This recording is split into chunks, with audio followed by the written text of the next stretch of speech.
Como manipular as pessoas? Se tem um cara que pode ensinar a gente como manipular as pessoas, esse alguém é o Ruiter.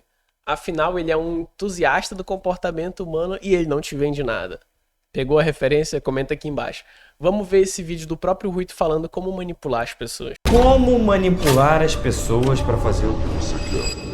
Não é para usar essas coisas do mal. São estratégias comprovadas por pesquisa e comprovadas por mim que eu usei em negócios. Eu vou mostrar para vocês a pesquisa que fez e a minha visão sobre essa pesquisa e como você pode aplicar. Seja uma coisa boba, botar alguém para lavar a louça dentro da sua casa no seu lugar, ou seja para você convencer alguém de comprar alguma coisa porque a pessoa acha que tem poucas unidades ou que todo mundo já comprou. Tudo aqui eu gostaria que você pensasse e se colocasse no lugar das pessoas para ver se realmente faz sentido ou não. Tem um estudo, 1984, que prova sobre a reciprocidade. Estudo feito com garçons. E vê se você não faria o mesmo. Se um garçom, durante o atendimento, além de te tratar muito bem, ele trouxesse uma sobremesa de graça pra você, uma bolinha de sorvete, você não ficaria mais inclinado de dar uma gorjeta pra ele? Mesmo que você não soubesse, essa bola de sorvete já era inclusa de levar pro cliente. Nós, seres humanos, ao longo...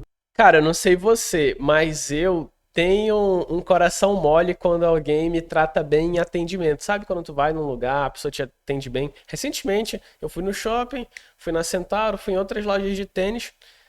E aí, quando eu cheguei nessa loja específica para escolher um tênis, o cara falou, tá procurando tênis pra quem? Eu falei, pro dia a dia, trabalho e tal.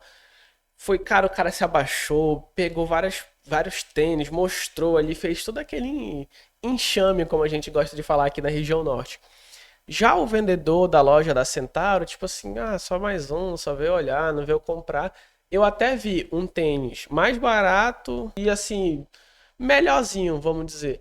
Mas eu voltei na loja que eu tive o primeiro atendimento porque o cara me tratou muito bem, foi super atendido, comprei o tênis mais caro, ele ganhou comissão e era pra eu ter dado até uma gorjeta pra ele pelo atendimento de excelência. Então, essa parada da reciprocidade funciona.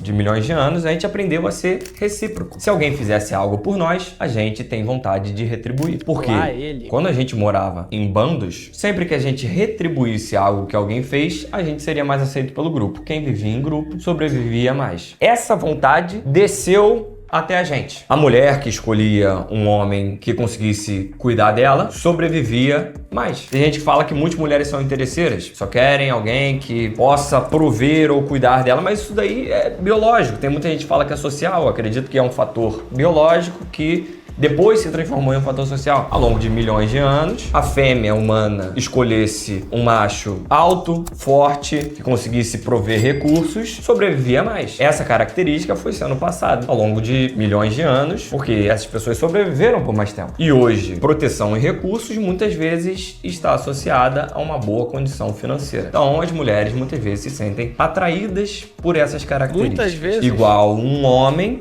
por conta de milhões de anos, sempre preferiu uma mulher mais jovem, porque ela consequentemente é mais fértil e você pode se reproduzir, que é um instinto nosso para propagação da espécie. Por isso, homens e mulheres, normalmente um casal de 5 anos de diferença, na média, da mulher para o homem, e na média, as mulheres buscam homens ou se atraem por homens que têm uma posição social acima da delas. Algo que eu já usei, acho que foi válido. Eu me atrasei para um voo. Se você tá na fila para entrar num voo, uma fila gigante, e alguém chega, deixa eu passar na sua frente, as chances são mais baixas de você aceitar, não é? E se a pessoa te dá um porquê, 94% das pessoas podem deixar. Isso é um estudo chamado Estudo Porquê, de 1974, feito com copiadoras. De 1978, desculpa, que constatou que se você der um porquê para um pedido, a aceitação... Inclusive o livro Comece pelo Porquê, ele fala sobre isso também, se você quiser ler. Vou deixar o link aqui, vou deixar o link aqui embaixo pra você. Fica muito maior. Eu uma vez estava numa fila do aeroporto e eu tinha que passar na frente da galera, mas não era por causa do avião. Eu tava com diarreia. Meu amigo, qual é a chance de alguém chegar pra tu e falar: amigão, eu preciso passar na tua frente porque eu tô com diarreia? Como é que tu não vai deixar, mano? Papo reto. Isso aí é motivo de ir pro inferno. Todo mundo se bota no lugar dessa pessoa e deixa a pessoa passar. Você tá em casa, você fala pra alguém: pega o controle do ar pra mim, mas tem que ser verdade, sem mentir. Pessoa, não...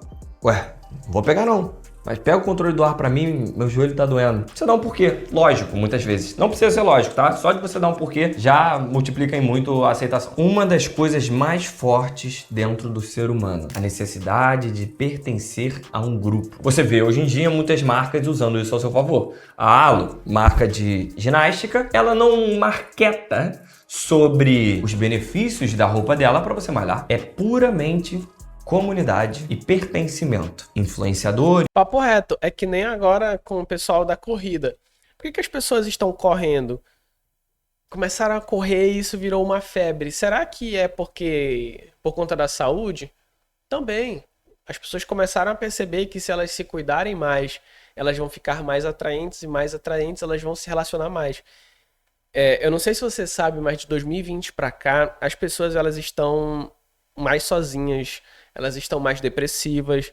O mundo, cada um tá muito egoísta no seu canto. Então as pessoas não estão tendo mais interação social.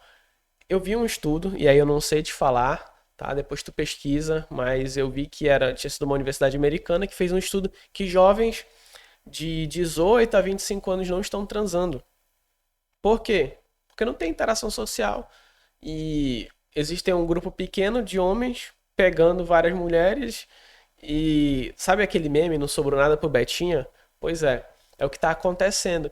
Então as pessoas perceberam que se elas forem mais atraentes, se elas cuidarem do corpo, existe uma possibilidade delas pegarem alguém. Se você for pensar, se você for reparar, a sociedade ela se resume a isso, a você encontrar amor, você acasalar, você ter pessoas que você ama por perto, estar perto de pessoas que você ama. Então, é uma questão de comunidade, as pessoas elas querem pertencer. Então, elas fazem parte do grupo de corrida e correm e não sei o que, e compram o tênis fulano de tal e seguem a influenciadora X, Y, Z. Por quê? Querem pertencer, é o efeito manada. Eles usam. Gera um desejo que você quer usar porque aquela pessoa de sucesso está usando. É uma mistura de autoridade leve. Um estudo de 1951 mostra sobre isso. Se uma pessoa tá de jaleco e ela fala alguma coisa para você sobre medicina, você já dá uma autoridade para essa pessoa e você tem mais chance de aceitar o que ela tá dizendo. Se o pessoal de academia tá usando aquela roupa naquela propaganda, tem chance de ser bom. Só que mais forte do que isso é a necessidade da geração Z de pertencimento.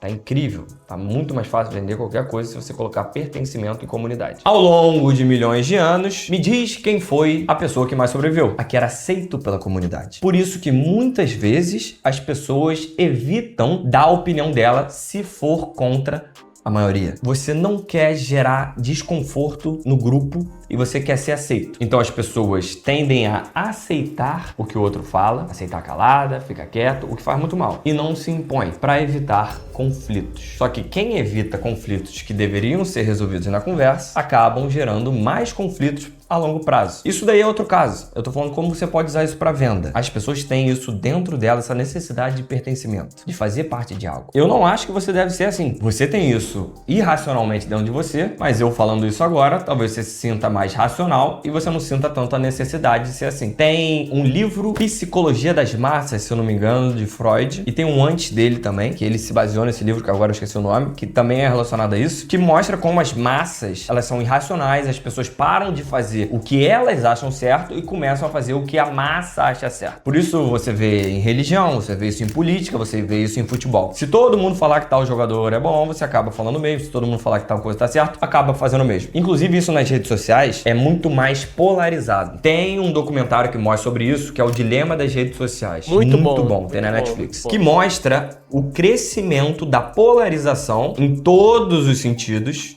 de tudo, de política, de religião, de tudo, porque quanto mais você consome um assunto, mais a rede social te mostra sobre esse assunto, consequentemente mais pessoas estão concordando com aquilo e acaba causando um viés de confirmação de que todo mundo pensa daquela maneira. E quando você acha que todo mundo pensa de uma maneira, você começa a também pensar mais daquela maneira. Então, os extremos estão se tornando cada vez mais extremos. Extremistas são idiotas. Não seja um extremista em nada na sua vida. Seja a pessoa que está fora, racionalmente, vendendo alguma coisa e fazendo dinheiro com esses extremistas. Você pode tentar ajudá-los, mas eles não querem ser ajudados. Então, se você não pode vencê-los... Basicamente, o que ele tá falando pra você aqui é que você é um otário. Porque o Reuter, ele é extremista. Ele fala que você vai ganhar dinheiro rápido, fácil, que você tem que viver a vida. Ele faz live com puta. Ele vive na putaria pra atrair jovens extremistas, que nem vocês. Então, ele tá jogando aqui na nossa cara como ele manipula a sociedade e as pessoas que o seguem. Que legal, né? Se você segue o Ruiten, parabéns. Venda para eles, não junte-se a eles. Nesse documentário, inclusive, mostra uma pesquisa do aumento de maquiagem que as meninas jovens estão comprando, que meninas jovens estão fazendo procedimentos estéticos, que está diretamente relacionado com o consumo de rede social. As meninas se sentem muito mais afetadas por padrões estéticos. Isso não é uma culpa da sociedade, isso é uma culpa, primeiro, da própria pessoa, não precisamos colocar a culpa nos outros. Quando você é um adolescente, a culpa não é sua, mas quando você já é mais velhinha, tem 20 anos, a culpa é sua, não a culpa dos outros. E não é um padrão social, é um fator biológico. No geral, a humana fêmea, que fosse jovem e bonita, conseguia sobreviver mais e ter mais proteção. Ela conseguia sobreviver mais porque o macho forte sabia que a fêmea tinha mais capacidade de reprodução. E qualquer espécie, inclusive a humana, nenhum instinto é mais forte do que sobrevivência e propagação da espécie. A coisa mais importante para você resolver um problema é saber que ele existe. Se você sabe que nas redes sociais tudo ali é falso, se na capa da revista a modelo tá com maquiagem, procedimento estético, efeito, pós-produção, iluminação, câmera boa, não faz sentido se comparar, não é? Você tem que botar as rédeas ali na sua mente e falar, não faz sentido. Não faz sentido se comparar com ninguém. Não só por isso, mas ninguém tem a sua realidade. Cada um nasce com um biotipo. Você não deve se comparar. E você, homem ou mulher, vai sempre achar só metade da laranja. Que isso, é quase um pastor. Quero saber sua opinião. O que você acha sobre esse maravilhoso vídeo do Ruiten? O link tá aqui embaixo. Eu sou o Gui, até o próximo vídeo. Valeu!